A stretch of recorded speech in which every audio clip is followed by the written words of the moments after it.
កំពុងធ្វើអីហ្នឹងបងអូកំពុងជួបសម្អាត speaker អានេះតំកាត់បានពីភ្ញៀវថ្មីបងប្អូនគ្នាអានេះមកទឹកកាត់បានភ្ញៀវស្អាតមែនតើបងប្អូនគ្នាវាប្រឡាក់ដីតិចតួចតែគ្រាន់តែយកអីជូតតិចបាត់បងប្អូនគ្នាបាទនៅខ្ចីញញទាំងអស់នេះគឺនៅស្អាតមែនតើ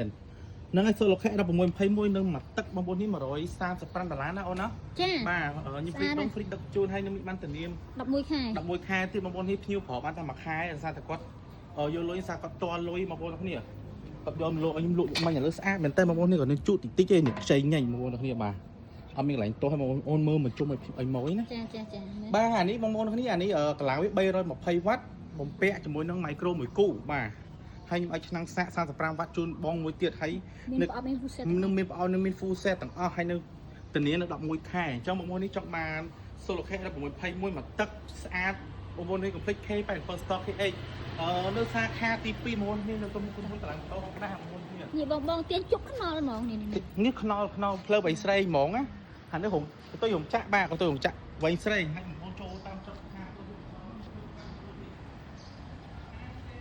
87 stock បងប្អូននេះ